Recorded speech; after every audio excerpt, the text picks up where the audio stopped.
男人把100萬現金藏到了衣櫃裡邊，不準備告訴妻子，並不是他想獨吞這筆巨款，而是因為這筆錢是白小龍撿來的，帶有10分的危險。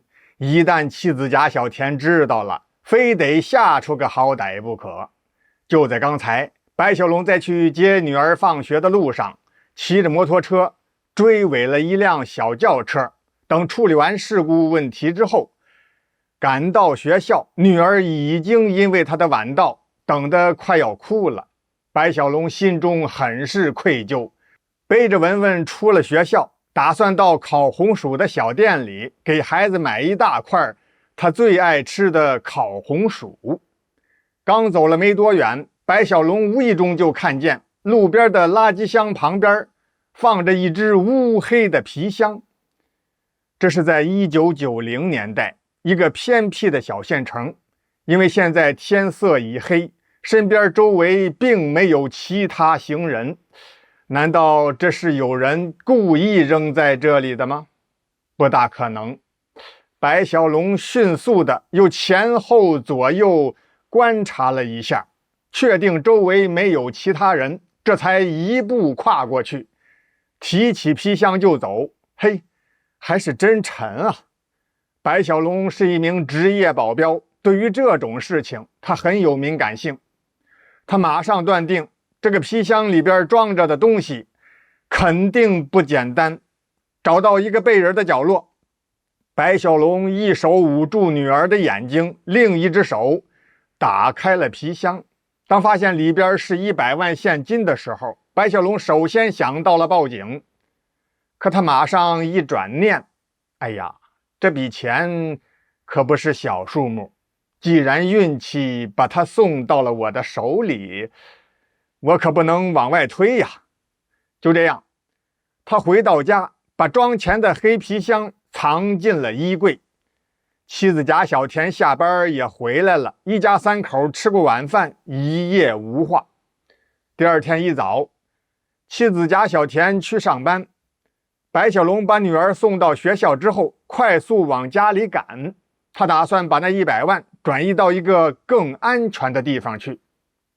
可剛一到小區門口，白小龍就發現有2個年輕的男子行為不同尋常，明顯是在觀察門崗，正在找尋進入小區的辦法。咱不是說了嗎？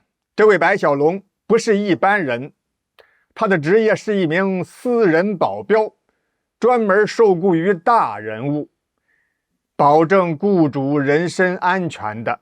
這幾天他是在休假，所以白小龍馬上就意識到，這2個可疑的人10之8九準是與自己撿到的100萬元皮箱有關。還真就讓白小龍給猜對了，這2個可疑人正是受了後台老大的命令，來到這個小區找尋那巨款皮箱的。因為那個黑箱子裡面安裝有定位器，他們完全能夠跟蹤到皮箱的準確位置。白小龍迅速回家，改变了主意。他決定把錢交給妻子，讓賈小田帶着錢住到娘家去，自己來跟那些可能是尋找皮箱的人周旋。白小龍打通了妻子的電話：“喂，小田，你先別上班了，馬上到你爸媽家裡去，我也趕過去。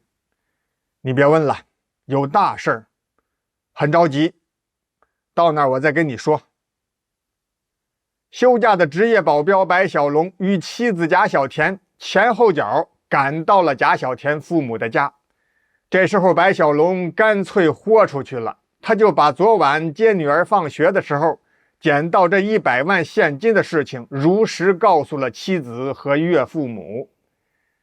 現在那些丟錢的人正在追查這個箱子的下落，他們一定是已經盯上我了。所以呢，爸媽，讓小田在你們這兒住幾天吧，你們一起看好這筆錢，我回去跟那些人周旋周旋。妻子賈小田還有岳父和岳母一聽白小龍這一番話，全都急了。岳父把眼睛瞪得溜圓，揪着白小龍的胳膊：“小龍，這錢咱可不能要啊，還是交給警察吧。白小龍輕輕推開岳父那蒼老的大手，爸，富貴險中求，如今已經這樣了，現在正是搏一搏的時候，聽我的吧，你們把錢看好了就行，記住，誰來了也別開門。說完，白小龍一轉身，騎上摩托車，一加油門，朝着自己家的方向就騎下去了。到家进屋，剛放下摩托头盔，屋裡電話響了，是妻子賈小田打來的。小龍，剛才你剛走，就有人使勁砸門，我大聲打電話報警，敲門的人就走了，估計現在警察馬上就到，你要不要回来啊？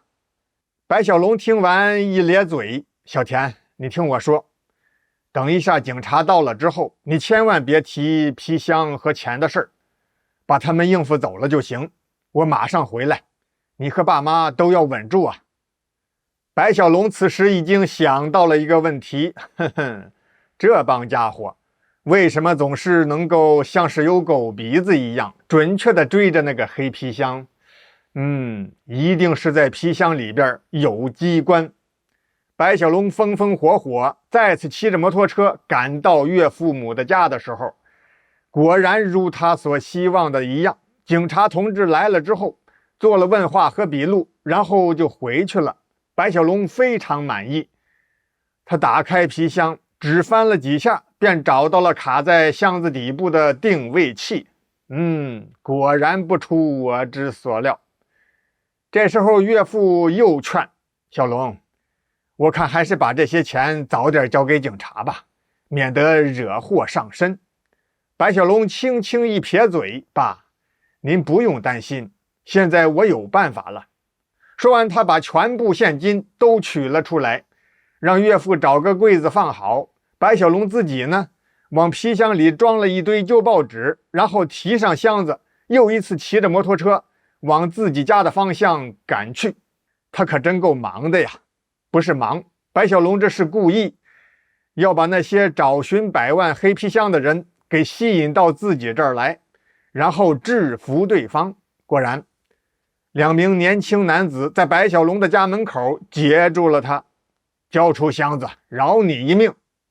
白小龍艺高人膽大，他沒把這2個人放在眼裡，3招5式就把其中一個給打趴下了，另一個見勢不妙，扭頭就逃往路對面。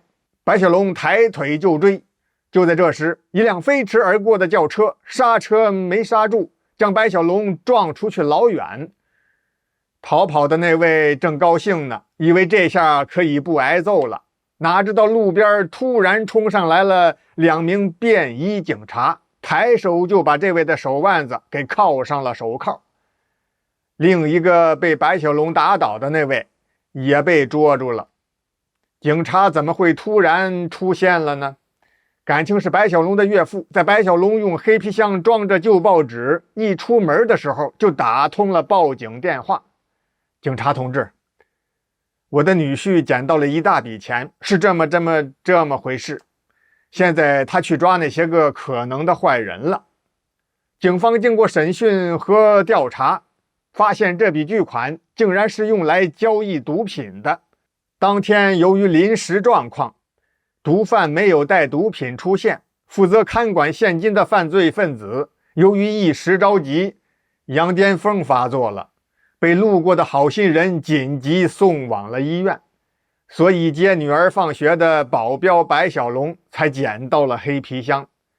警察同志們順藤摸瓜，抓獲了一幫犯罪分子。白小龍由於傷勢過重，沒有搶救過來，被授予了英雄模範稱號，評定為烈士。